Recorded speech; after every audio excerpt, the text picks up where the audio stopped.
Está iniciando. O Hangout está no ar. Só podemos começar. Bom dia ao senhor Paulo Roberto de Almeida. É uma honra estar aqui com o senhor. E hoje o assunto vai ser o papel do Brasil no cenário internacional e as perspectivas do comércio exterior. O senhor Paulo Roberto de Almeida, que é diplomata e especialista no assunto que iremos abordar hoje. Tudo bom? Eu gostaria que o senhor fizesse uma apresentação para darmos início. Pois não, Débora, muito obrigado pelo convite. Estudantes pela Liberdade estão sempre tomando iniciativas muito bem-vindas no campo não só de relações internacionais, como da própria governança.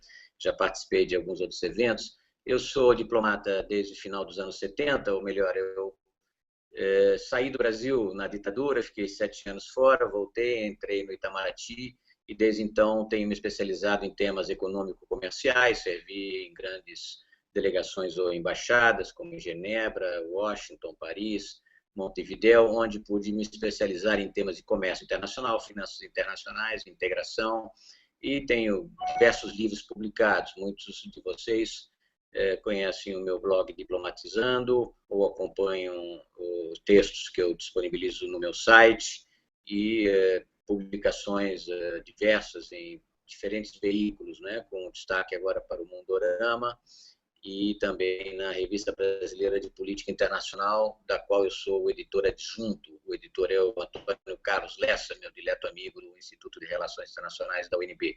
Atualmente eu estou voltando ao Brasil, eu estive 3 anos nos Estados Unidos, voltei do consulado em Hartford, tive uma excelente experiência em matérias consulares, que eu não tinha tido até então, e estou cooperando com a Fundação Alexandre de Gusmão, que é, digamos, o braço intelectual do Itamaraty, uma espécie de think tank.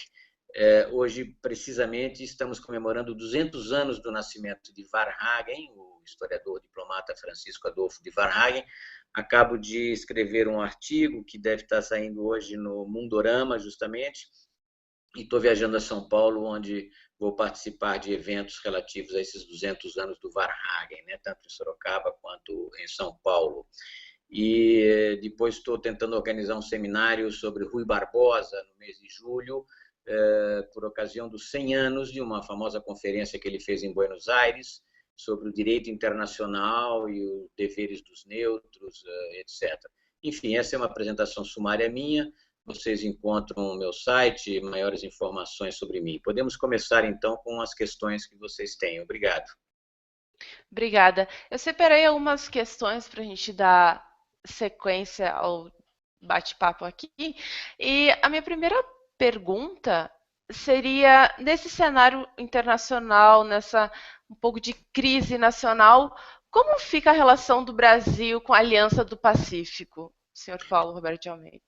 Perfeito. Vamos caracterizar. Não há uma relação formal do Brasil, enquanto país ou enquanto membro do Mercosul, com a Aliança do Pacífico. A Aliança do Pacífico é, a exemplo de vários outros blocos comerciais ou blocos econômicos ou até alianças políticas, um grupo que se constituiu desde 2011 sob iniciativa de 3 países sul-americanos e do México, México, Colômbia, Peru e Chile, que por acaso mantém políticas mais liberais ou mais abertas à globalização. Isso se dá em função de diferentes contextos. Por um lado, a integração latino-americana enfrenta uma fase de estagnação devido a políticas econômicas contraditórias entre os países membros, e, por outro lado, a Ásia-Pacífico conhece uma fase de expansão, às vezes mais rápida, às vezes menos rápida, dos blocos comerciais ou dos acordos de liberalização comercial. Justamente, desde o início do bolivarianismo na América Latina, isso vem do chavismo desde 99, depois a Bolívia, Equador, não é? E alguns outros experimentos aqui e ali, na própria Argentina, com o kirchnerismo, houve uma retração da integração de fato, apesar de termos assistido diferentes iniciativas políticas, entre elas a do Brasil, já sob Lula, da CASA, Comunidade Sul-Americana de Nações, que depois foi transformada pelo Chaves em UNASUR, não é? Ou UNASUL, União das Nações Sul-Americanas, com sede justamente em Quito, Equador. A integração propriamente comercial e econômica foi transformada ou foi recusada O Chaves, paralelamente às suas demandas de ingresso no Mercosul, que ele fez desde o início dos anos 2000, ele tomou a iniciativa de constituir a chamada ALBA, que seria uma contestação ao projeto americano da ALCA, da Área de Livre Comércio das Américas, um processo que está implodido e quase que enterrado formalmente desde 2005. A ALBA, essa aliança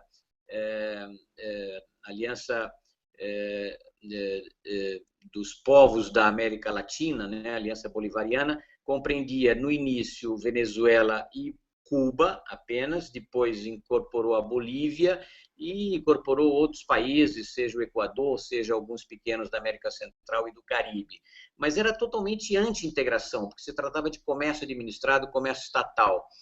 E a própria Argentina, desde o início do governo Kirchner, 2003, tomou passos muito decisivos no sentido de uma introversão econômica, de uma recusa de liberalização, inclusive em desrespeito às regras do Mercosul, em desrespeito às regras da própria Organização Mundial do Comércio, fazendo restrições ilegais, arbitrárias, ao comércio exterior e, sobretudo, dirigido ao comércio do Brasil com a Argentina.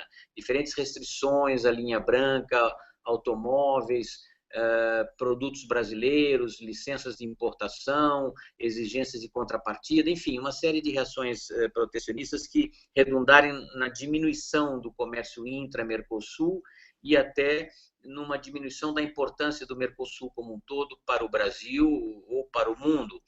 E frente a esse cenário de desagregação da integração, os países mais liberais, justamente Chile, o Peru, a Colômbia e o México, tomaram a iniciativa de construir um outro grupo, que é essa Aliança do Pacífico. Agora, ela deve ser entendida na sua dimensão propriamente política, porque o comércio entre esses países não é tão intenso. Todos eles mantêm um grande comércio com os Estados Unidos, o México sobretudo, mas também Colômbia, Chile. Todos eles têm acordos de livre comércio com diferentes parceiros no mundo, entre eles a União Europeia e muitos asiáticos, né? O Chile é o país que mais tem acordos de livre comércio, junto com o México. E então esses países fizeram uma aliança do Pacífico não tanto para comerciar entre si, quanto para se integrarem nessa grande rede de integração produtiva no mundo e especialmente na região do Pacífico, que tende a assumir uma dimensão econômica, financeira, tecnológica, de know-how, tão importante quanto a que existiu até agora na zona norte atlântica, digamos, o comércio internacional ou as finanças internacionais, a economia mundial nos últimos 5 séculos girou na esfera euroatlântica, entre a Europa Ocidental, Estados Unidos, Canadá e alguns outros poucos parceiros, Japão na Ásia, etc. O que está ocorrendo agora é um deslocamento digamos, do centro econômico do mundo, do Atlântico Norte para o Pacífico Norte, né? Compreendendo toda a costa da América do Norte e os grandes países asiáticos da Ásia-Pacífico, digamos, que estão plenamente abertos ao comércio internacional. E a Aliança do Pacífico me parece que foi feita muito mais pelos 4 latino-americanos para se integrar na região da Ásia-Pacífico do que propriamente para intensificarem o comércio ou a sua própria integração recíproca. Como eu disse, eles têm comércio e liberalizaram amplamente, mas isso não é o vetor principal que sustenta a Aliança para o Pacífico, sim o desejo desses países de estarem presentes nas redes de integração produtiva, comercial, financeira, tecnológica, de investimentos e até de capital humano entre esses países. Com respeito ao Brasil, o Brasil justamente não tem uma relação própria com a Aliança do Pacífico, não há nenhum acordo entre a Aliança do Pacífico e os países do Mercosul, embora o Brasil tenha acordos separados com cada um desses países.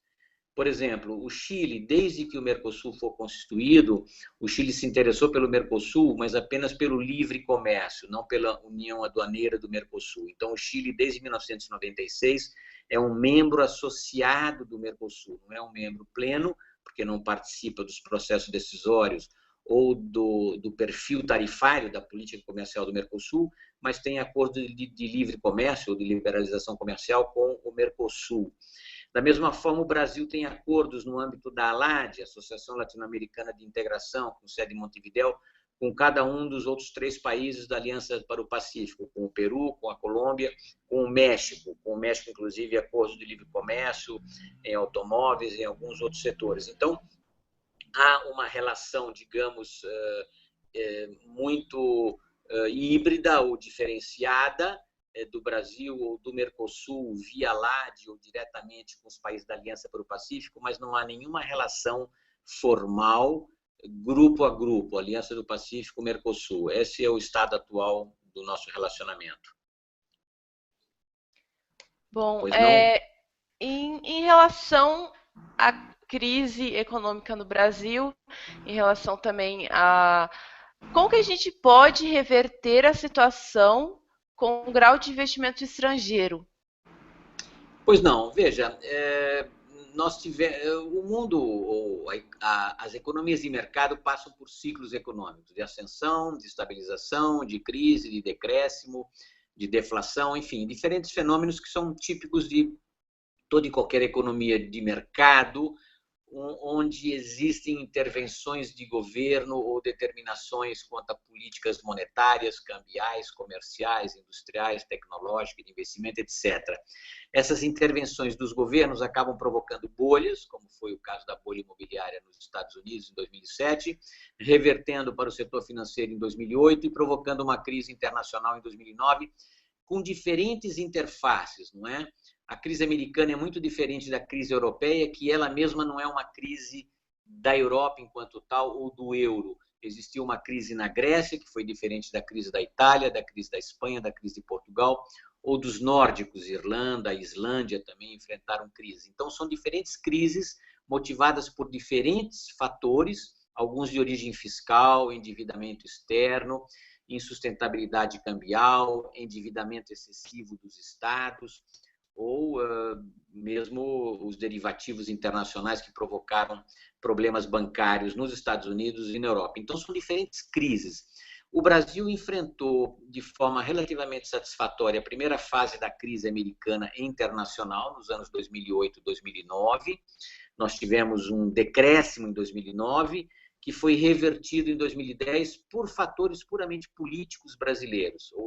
Era ano eleitoral, o Lula estava interessado em eleger sua sucessora, então houve um enorme investimento do Estado brasileiro em políticas de tipo keynesiana, digamos, oferta de crédito, bancos públicos, injeção de recursos lá na economia, diferentes programas para a indústria, subsídios, proteção, empréstimos do BNDES, etc, etc. Então, o Brasil, em 2010, teve um crescimento de 7%, o que foi insustentável, porque logo a partir do início do governo Dilma, nós começamos a ter problemas recorrentes, ou seja, aumento de gastos públicos em volume superior à capacidade de financiamento via receitas tributárias, não é? E uma série de distorções causadas pelo intervencionismo internacional. Então, o Brasil, desde 2011, entrou numa faixa de baixo crescimento que se prolongou de forma agônica, digamos, até 2014, até as eleições, porque o governo justamente continuou abusando de mecanismos keynesianos e até de maquiagem nas contas públicas durante todo esse tempo para dar uma impressão de crescimento, de manutenção do emprego, da atividade econômica, mas muitos economistas alertavam para a insustentabilidade daquelas políticas econômicas. E realmente, em 2015, o processo foi terrível, na medida em que todos os erros acumulados durante 3 ou 4 anos de políticas econômicas insustentáveis se manifestaram.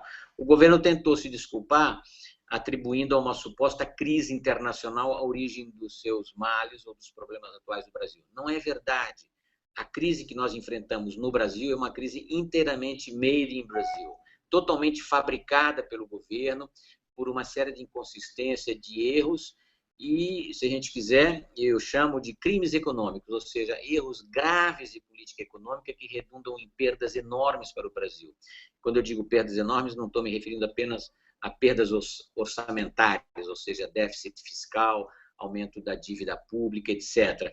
Eu estou me referindo ao desequilíbrio de todos os fatores que sustentam uma economia, não é? O crédito despenca, os juros aumentam, a inflação aumenta, aumento do desemprego e desvalorização cambial, que evidentemente nos torna mais pobres no comércio internacional, ainda que aumente a competitividade de alguns produtos brasileiros, que se tornam mais baratos em dólar, não é? Então, nós estamos numa crise que é inteiramente fabricada no Brasil, porque outros países emergentes e mesmo os Estados Unidos, não é, continuam a crescer, a produzir empregos, a concluírem acordos de integração ou de liberalização comercial, e nós deixamos de ser atrativos tanto para o investidor interno brasileiro quanto para os investidores internacionais. Investidores internacionais examinam o ambiente macroeconômico, o ambiente de negócios e tomam decisões, fazem planejamento durante 2, 3 anos, fazem investimento num prazo de 5 anos para investimento direto para eternamente, digamos, se implantar numa economia, explorar o mercado interno, as conexões internacionais e, portanto, ter uma presença maior nos fluxos globais de comércio, de bens, de serviços, de know-how, serviços técnicos, royalties, etc., né? Franquias internacionais. Infelizmente, o Brasil deixou de ser atrativo e, contraditoriamente ou paradoxalmente, a Argentina, que durante 10 anos foi uma espécie de pária na economia internacional, nas finanças internacionais, com a eleição do Macri, que reverte totalmente as políticas kirchneristas de protecionismo, de introversão, de discriminação contra o capital estrangeiro, o governo Macri tem dado uma sinalização de abertura aos investimentos estrangeiros e adquiriu uma certa credibilidade. No Brasil, como as políticas são inconstantes, há uma instabilidade nas regras, nas normas aplicadas à política comercial, cambial, investimento, financiamentos e licenciamento ambiental, por exemplo, isso assusta ou afasta muitos investidores estrangeiros. Então, nós estamos no pior dos mundos, com um déficit orçamentário equivalente a quase 8 ou 9% do PIB, tendo que cobrir os buracos, as famosas pedaladas fiscais, e um crescimento negativo, de -4, possivelmente, em 2015, e apontando para igual comportamento, -3, -4, esse ano de 2016. E com o aumento do desemprego para níveis de 2 dígitos, né, acima de 10%, e possivelmente uma perda de investimentos estrangeiros ou uma retração de capitais estrangeiros, o que se dá quando as agências de classificação de riscos, estou falando de Moody's, Fitch, Standard & Poor's, retiram o grau de investimento do Brasil, ou seja, a confiança na economia brasileira, e sinalizam uma possível insolvência, uma falta de capacidade para honrar compromissos externos, como já ocorreu no passado, no Brasil, nos anos 80, nos anos 90, e, portanto, aqueles investimentos de portfólio, aqueles fundos de pensão, fundos de investimento que vinham para a Bolsa, vinham para bônus governamentais, se retiram do Brasil e aí desvalorizam a moeda, evidentemente, e o Brasil fica sem bilhões de dólares, digamos, seja investimento direto, seja investimento de portfólio. Então, nós estamos num processo de estagnação, talvez até de retrocesso, e eu digo que a gente teve uma grande destruição nos últimos 4 anos, foi realmente uma destruição. Estamos numa fase recessiva da economia brasileira que pode se prolongar, ou seja, se transformar numa grande depressão. Nós nunca tivemos isso. A última grande crise que nós enfrentamos, descontando as crises menores, do choque do petróleo nos anos 70, crise da dívida externa nos anos 80, crise hiperinflacionária no final dos anos 80 e início dos anos 90, até o Plano Real, nós tivemos a grande crise dos anos 30, que ela sim foi provocada pela crise da Bolsa de Nova York em 1929 e depois pela depressão bancária a partir de 1931. O Brasil teve, em 1931 e 1932, crise econômica, ou seja, recessão provocada externamente, queda das matérias-primas, queda do café, nosso principal produto de exportação. Mas isso foi rapidamente revertido em 32 por políticas, digamos, keynesianas avant la lettre, ou seja, o governo sustentando a demanda agregada, comprando café, estocando ou destruindo café e, portanto, injetando recursos na economia. O Brasil reverteu rapidamente a crise em 33 e voltou a crescer e continuou crescendo durante mais 4 décadas, até os anos 80, pelo menos. E depois a gente entrou numa fase de baixo crescimento, que apenas foi vencida com a estabilização do Plano Real, com o ajuste cambial de 1999 e com a imensa bonança chinesa dos anos 2000, quando a China ingressa em peso na economia internacional e valoriza tremendamente as matérias-primas, não é? Nós tivemos soja a $600 a tonelada, minério de ferro a $180 a tonelada, coisas extraordinárias que trouxeram um enorme fluxo de recursos para o Brasil e permitiram políticas distributivas no governo Lula, mas isso foi a demanda chinesa que é responsável por pelo menos 1/3 do nosso crescimento dos anos 2000. Né? A taxa saiu de 2,5% ao ano para quase 4%. Infelizmente, isso não foi aproveitado para investimentos de infraestrutura ou para reformas estruturais, e nós voltamos a ter baixo crescimento sob o governo Dilma, o primeiro governo Dilma, e já agora em plena crise no segundo governo Dilma, por erros de política econômica, por inconsistências de normas na nossa economia de mercado, extremamente submetida à intervenção estatal, e isso cria um clima muito negativo. Provavelmente a gente vai estar numa depressão que nunca tivemos na nossa história, superior à do início dos anos 30. Esse é o quadro que eu posso traçar da crise atual no Brasil. Aproveitando que o senhor citou sobre o presidente da Argentina, e eu também linko com uma pergunta que eu iria fazer, a Argentina, com Macri, ela ocupará o lugar do Brasil em relação ao comércio exterior, de sendo o melhor país da América Latina que o capital estrangeiro pode investir? Não, veja, é preciso tomar essas palavras no seu sentido estrito. A Argentina não vai ocupar o lugar do Brasil no comércio exterior, ainda que Brasil e Argentina sejam, digamos, países que têm um perfil exportador relativamente similar na área de grãos e de carnes. Mas a Argentina tem um perfil muito mais competitivo do que o Brasil, porque ela tem uma dotação de fatores extremamente positiva. O Brasil se tornou um país exportador agrícola nos últimos 20 anos. Antes a gente era um país relativamente atrasado na economia agrícola, e isso não por uma falta de fatores, mas por problemas de política econômica. Mas digamos o seguinte, a Argentina sempre foi mais rica que o Brasil, ainda é, mas hoje menos. Se a gente projetar no passado, veremos que a Argentina, 100 anos atrás, era 5 vezes mais rica em termos de renda per capita do que o Brasil. Comparado com os Estados Unidos, já então, no início do século XX, o país mais rico do mundo em termos de renda per capita, em termos de PIB bruto também, a Argentina tinha 70% da renda per capita dos americanos, quando nós tínhamos menos de 10%. Hoje a Argentina tem apenas 30% da renda per capita americana, nós estamos abaixo de 20%. Ou seja, o Brasil cresceu muito no século XX, até os anos 80, e a Argentina cresceu menos, por problemas de política econômica também, por inépcia das elites, etc. A Argentina continua sendo uma grande exportadora agropastoril, um país menos competitivo industrialmente. O Brasil se qualificou na área industrial de forma espetacular durante o regime militar e durante a redemocratização, digamos, um país extremamente competitivo na área industrial, não de alta tecnologia, mas manufatureiro, bens de consumo, até automóveis e alguns bens de capital, como aviões, por exemplo. Mas o Brasil perdeu competitividade devido aos erros de política econômica dos últimos 10 anos, digamos assim. Agora, o Brasil continua mais importante do que a Argentina em termos industriais.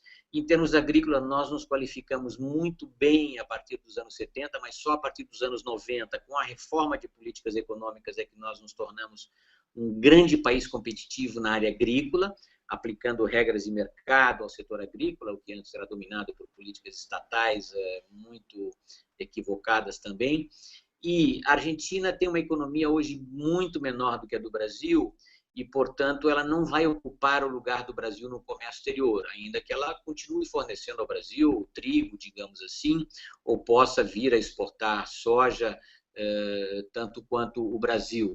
É um grande exportador, junto com os Estados Unidos, para os países demandantes, Ásia, China, sobretudo. Agora, o comércio exterior ele não se faz em detrimento de ninguém. É claro que países que deixam de ser competitivos, como é o caso hoje do Brasil na área industrial, ele perde mercados para a China, não apenas nos mercados da Europa, dos Estados Unidos e de vários países latino-americanos. A China exporta eletrônicos, está exportando automóveis, exporta todo tipo de bens manufaturados, muitos deles fabricados sob licença estrangeira, ou seja, investimento direto europeu, americano, australiano, japonês na China.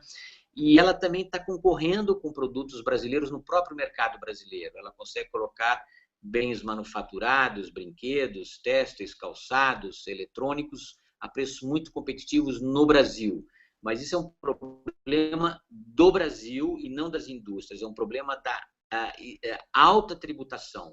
Nós temos, em média, 35% a 40% de impostos em cada bem ou serviço vendido no Brasil. Se isso não é eliminado no comércio exterior, o Brasil se torna anticompetitivo ou pouco competitivo nos mercados internacionais. Então, tanto o Brasil quanto a Argentina enfrentam o desafio da China como grande competidora manufatureira e se especializaram em commodities para a China. Tanto o Brasil quanto a Argentina têm um comércio desigual, comércio de tipo colonial, digamos, exportando matérias-primas para a China a 80% ou 90% da pauta exportadora e importando bens manufaturados de maior valor agregado, evidentemente, a razão de 80% ou 90% da pauta exportadora chinesa para o Brasil e para a Argentina. Então, não há eu diria, uma eliminação de um país pelo outro em relação ao comércio exterior. A Argentina vai se recuperar, porque ela está aplicando políticas pró-mercado, políticas que vão atrair investimento estrangeiro, e ao liberalizar o câmbio, ao liberalizar o comércio, ela vai receber investimentos, ela vai se integrar na economia mundial. E o Brasil, infelizmente, continua a aplicar políticas protecionistas, políticas defensivas, introvertidas, e vai continuar perdendo espaços enquanto a gente não reverter as nossas políticas econômicas. Isso cabe inteiramente ao governo do Brasil. Vamos lá. Vamos lá, dando continuidade.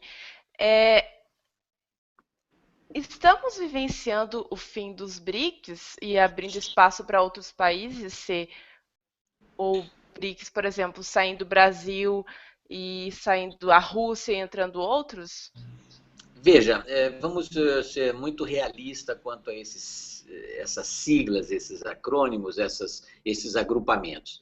Hoje em dia, qualquer grupo, 2, 3 ou mais países, constitui um grupo, dá um belo nome, não é? E se torna um grupo. Aí depende de como isso vai ser recebido externamente.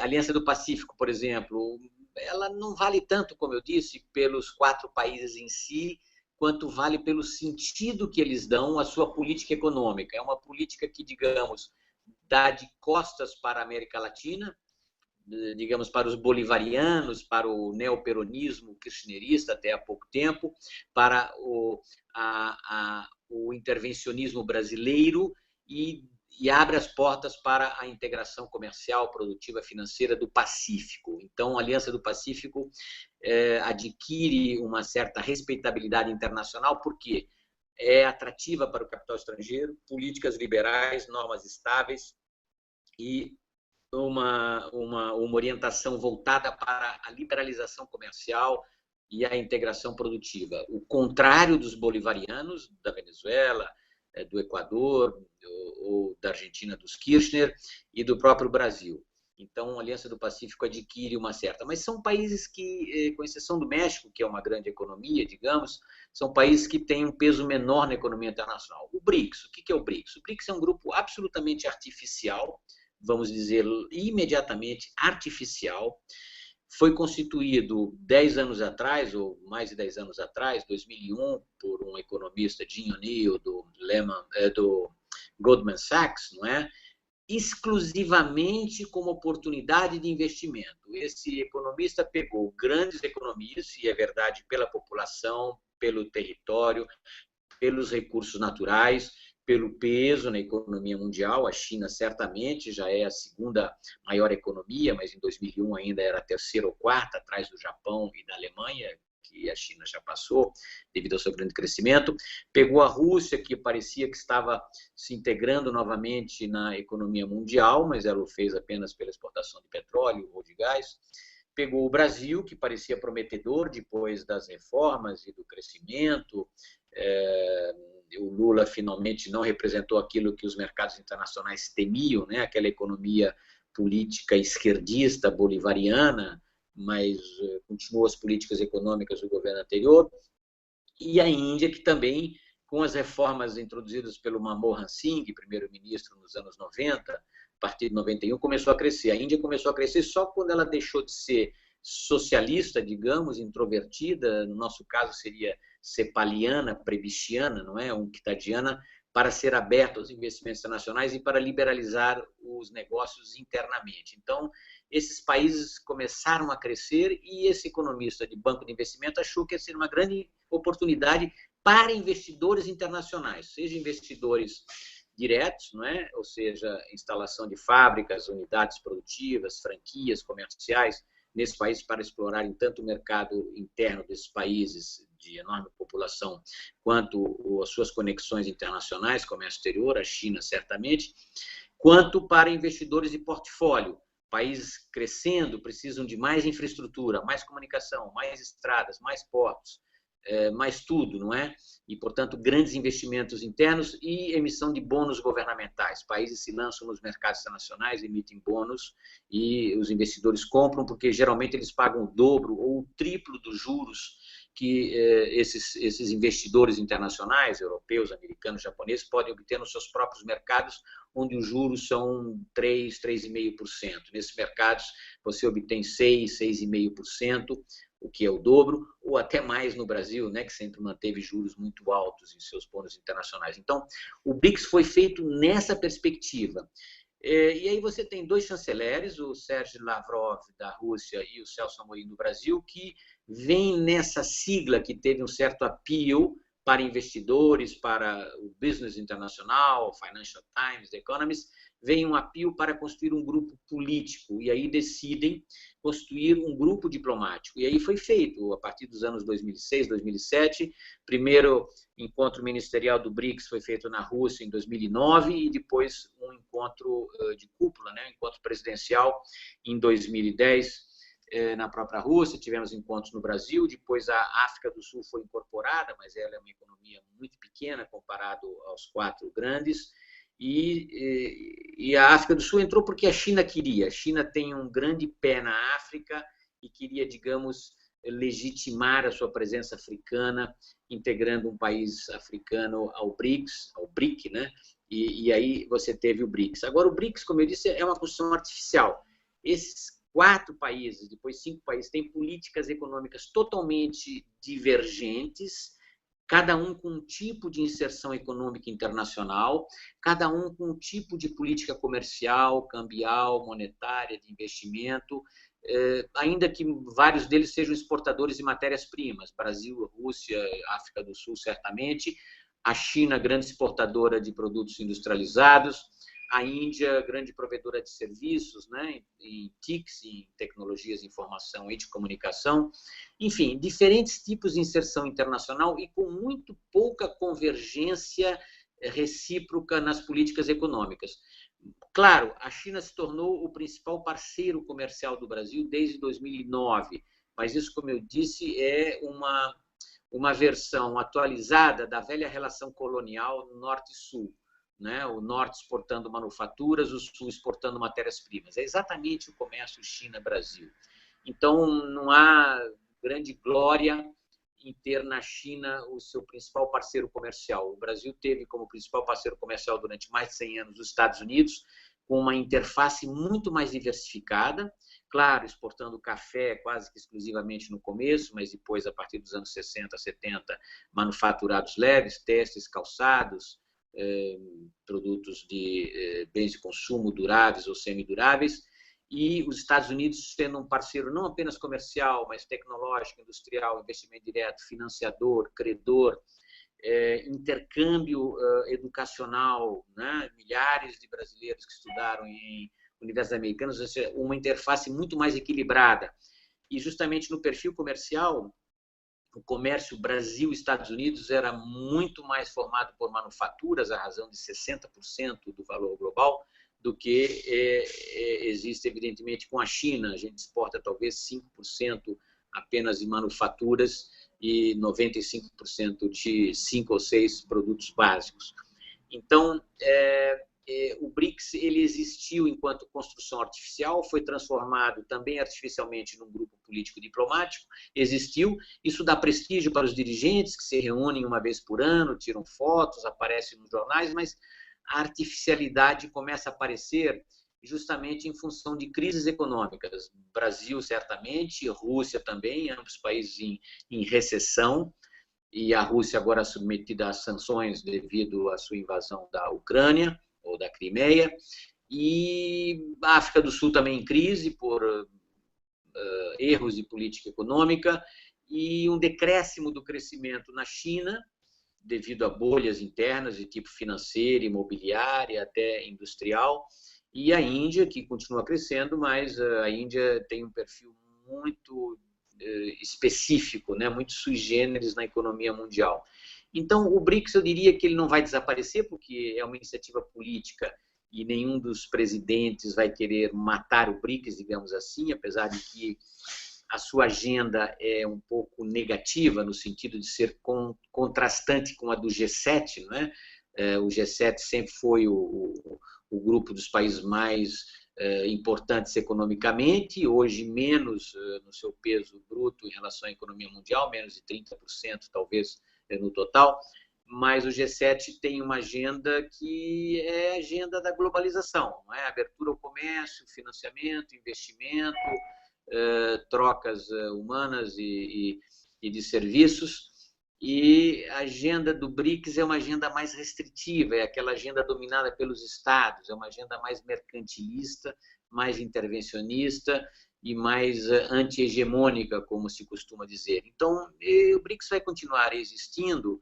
mas ele já perdeu o seu charme inicial que teve pelo crescimento econômico desses países, pela atratividade de capitais estrangeiros, hoje menos, não é? Se a China entrar numa crise econômica, isso vai ter repercussões mundiais, não é? Já o decréscimo de crescimento na China já está repercutindo, seja na zona do Pacífico, seja na relação com os Estados Unidos, com a Europa, com o próprio Brasil.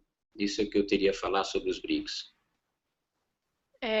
Pegando um pouco do que o senhor falou antes sobre o problema de reconhecimento, de ver que estamos errados dentro do Brasil e não a mídia estrangeira está errada ou não é culpa da crise internacional, o senhor acredita que quando e como que a gente pode mudar essa visão ou mudar até a opinião das pessoas envolvidas, como o presidente Dilma, por exemplo, de assumir que há problemas administrativos no Brasil que estão errados e não o capital ou não a crise internacional? Como que a gente pode fazer para que o Brasil acorde e ver que o problema está interno e não externo? E como pode ser essa mudança? Será que ela pode acontecer?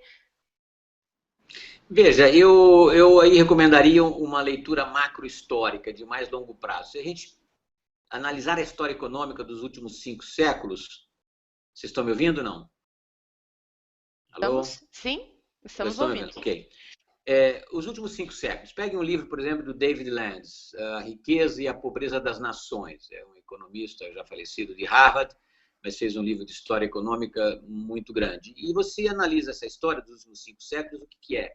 Até os descobrimentos, até as grandes navegações, a China era a maior economia planetária e a mais avançada no plano científico e tecnológico. Os europeus importaram, como a gente sabe, aquelas coisas da China, pólvora e papel de imprensa, bússola, etc., o que permitiu justamente aos europeus se expandirem. E eles aplicaram essas tecnologias em técnicas guerreiras e no momento em que a China se fechou ao comércio nacional, como a China considerava estar muito à frente dos bárbaros europeus, eles recusaram o comércio, fecharam seus portos, e aí a China ficou atrasada relativamente.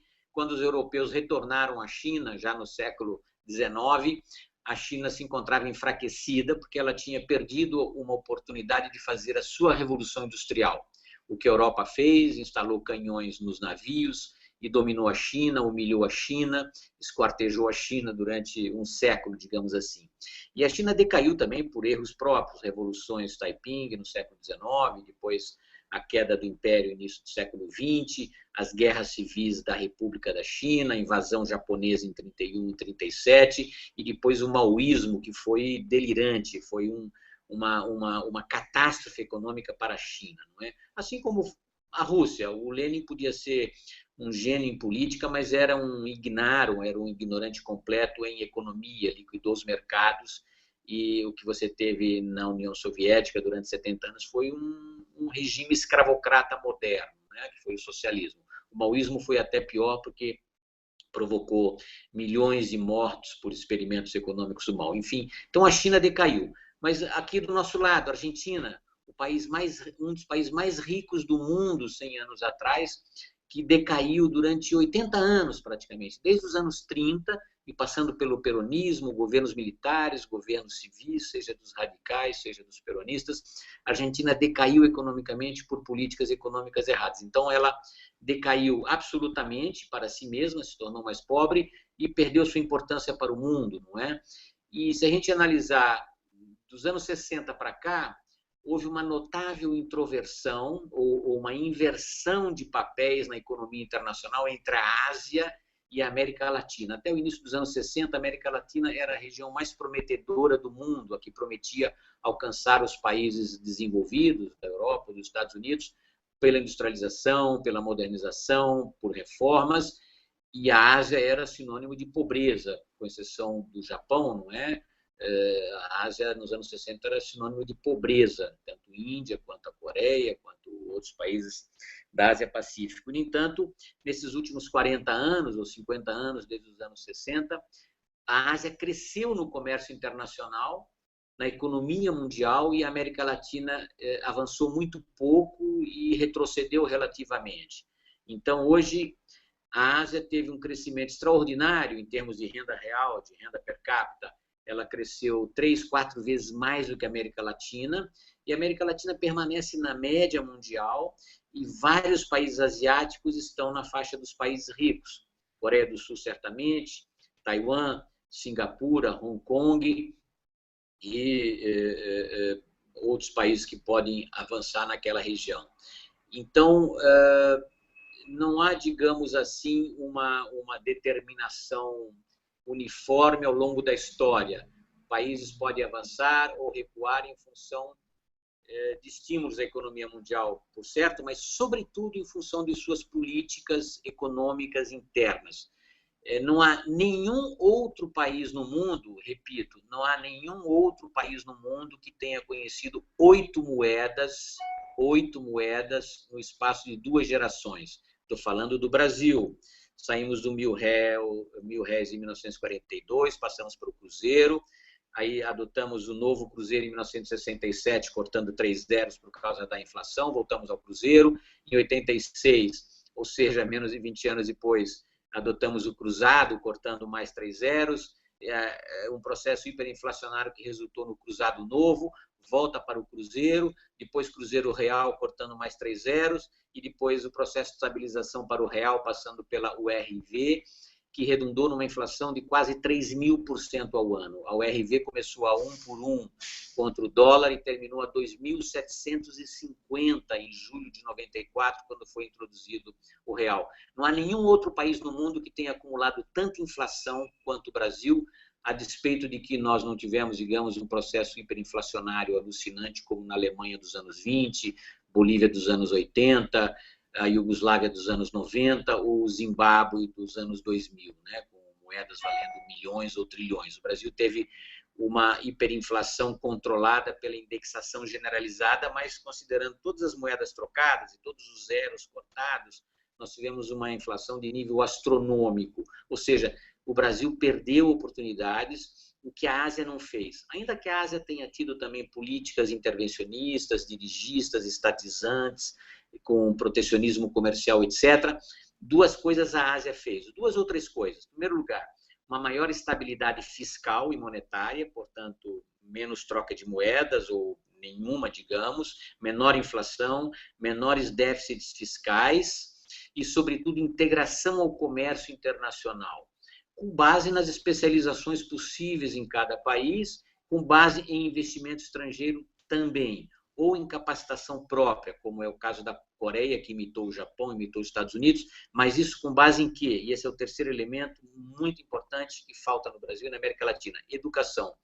A Coreia, em 1960, era um país pobre, tinha tido uma guerra civil, Coreia do Norte, Coreia do Sul, no início dos anos 50, era um país extremamente pobre. Em 1960, o Brasil tinha o dobro da renda per capita da Coreia, $600, e a Coreia tinha apenas $300. Hoje a Coreia está em $35 mil e o Brasil continua abaixo de $10 mil. Então, alguma coisa aconteceu. E essa coisa é políticas econômicas mais sólidas, responsáveis, fiscalmente consistentes, não é? Uma única moeda, sem troca de moeda, sem alta inflação, inserção no comércio internacional, mas, sobretudo, educação. A mão de obra média coreana tem mais do dobro dos anos de educação formal do que no Brasil. 13 anos de estudo para um operário coreano, 6 anos e meio de estudo para um operário brasileiro. Isso se traduz em competitividade, qualidade dos produtos, inovações ainda que incrementais e, portanto, penetração com marcas próprias, inovação tecnológica nos mercados internacionais. 20 anos atrás, ninguém sabia o que era Hyundai, o que era Samsung, várias outras marcas coreanas. Hoje elas estão em todo o mundo, disputando, inclusive, em primeiro lugar com a Apple, com a Nokia, com a Motorola, etc., etc. Ou seja, comportamento de política econômica responsável, educação do povo, porque o capital humano é o elemento muito mais importante do que a dotação em recursos físicos, e integração ao comércio internacional. Eu tenho 5 pequenas regras que explicam por que alguns países deram certo e outros não deram certo, entre eles América Latina e Brasil. Primeira regra é estabilidade macroeconômica, inflação baixa, juros de mercado, políticas fiscais responsáveis. Segunda regra, microeconomia competitiva, ou seja, acabar com monopólios, cartéis, restrições, abrir a competição. Isso torna as empresas mais dependentes dos consumidores do que dependentes das políticas governamentais, como é o caso no Brasil. Terceira regra, governança responsável, o que implica num sistema político, legislativo, judiciário funcionando, regras estáveis, sem grandes mudanças a todo momento. A nossa política, infelizmente, foi muito errática. Quarta grande regra, essa é muito importante, alta qualidade do capital humano. Infelizmente, nós falhamos terrivelmente nisso.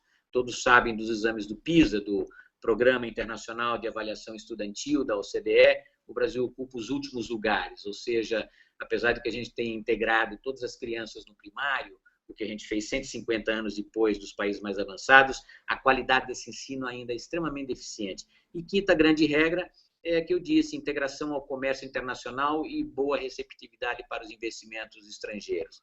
Infelizmente, nós, América Latina, nós falhamos nesses 5 quesitos. Os asiáticos, a despeito de terem cometido um ou outro pecado ali, eles fizeram melhor do que nós nesses diferentes quesitos. É isso. E hoje, a nossa crise, como eu disse, ela é inteiramente explicável por erros de política econômica, erros reincidentes, que eu atribuo à inépcia dos dirigentes, e a inépcia eu estendo a toda a elite brasileira, os empresários que são protecionistas, estão dependendo de favores estatais, mas, sobretudo, a inépcia dos dirigentes companheiros, desde 2003. São incompetentes economicamente. Eles se baseiam num keynesianismo de botequim, numas lições muito mal digeridas na Unicamp ou em outras universidades, de economia em que o Estado procura domar o mercado, porque o mercado produz desigualdades e produz distorções, então o Estado tem que corrigir e organizar. Essa pretensão é uma pretensão vã, falsa e geralmente equivocada, não é? Então, inépcia dos dirigentes e insistência no erro, porque ao verem que a política não dá certo, eles insistem, então vamos criar subsídios, vamos criar proteção, vamos criar uma linha especial para tal e tal indústria, digamos, estratégica, vamos criar campeões nacionais via BNDES ou via financiamentos públicos de alguma outra forma, desgravações setoriais para tais e tais setores que têm muito emprego, uma série de políticas econômicas equivocadas que tornam o ambiente macroeconômico no Brasil extremamente negativo do ponto de vista microeconômico, porque os empresários não sabem o que o governo pode fazer. Um governo extremamente ativista está sempre criando regras e, portanto, os empresários ficam esperando. Será que vai ter alguma medida que vai me beneficiar, seja de proteção contra os chineses, ou seja de subsídio via BNDES? Todo mundo fica esperando, não há investimento e, portanto, a gente é conduzido ao fundo do poço como fomos hoje. Além de um comportamento fiscal extremamente irresponsável, criando programas tipo Bolsa Família, que podem ser até positivos, mas são equivocados na sua substância, porque eles não eliminam a pobreza, eles apenas subsidiam o consumo dos pobres, e eles, na verdade, são currais eleitorais, né? São armas para manter a população pobre, votante, dependente dos favores governamentais. Isso é uma estratégia eleitoral, eu diria até criminosa, no plano da cidadania e da boa governança. A mesma política da velha república, dos coronéis do passado, das oligarquias, que compravam o voto dos pobres com pequenos favores ou por demagogia barata. É exatamente isso que fez o PT nos últimos 12, 13 anos. Infelizmente, nós estamos num processo recessivo e talvez até depressivo pela inépcia das elites e até pela corrupção mantida pelo principal partido governamental hoje. Obrigado. Nós que agradecemos. Eu queria pedir desculpa pelo atraso do início, mas foi por motivos técnicos. Acredito que todo mundo possa ter comparecido devido ao atraso, mas a gente gostaria de te agradecer pela sua disponibilidade. É sempre muito bom aprender com você e foi uma aula, sem dúvidas. Eu gostaria de agradecer tanto em nome do Milênio, Instituto Milênio, como em nome dos Estudantes para a Liberdade. E agradecer também a presença de todo mundo, indo para as considerações finais. Muito obrigado, Débora. É sempre um prazer falar para vocês. Eu já estive em alguns outros eventos fisicamente de Estudantes pela Liberdade, aqui em Brasília, em Porto Alegre, talvez em Minas e São Paulo, não me lembro, mas enfim, estou sempre aberto a convite de vocês e vamos ver se a gente interage da próxima vez de forma tecnicamente consistente. Muito obrigado. Muito obrigada. Bom dia, boa tarde. Tchau. Tchau.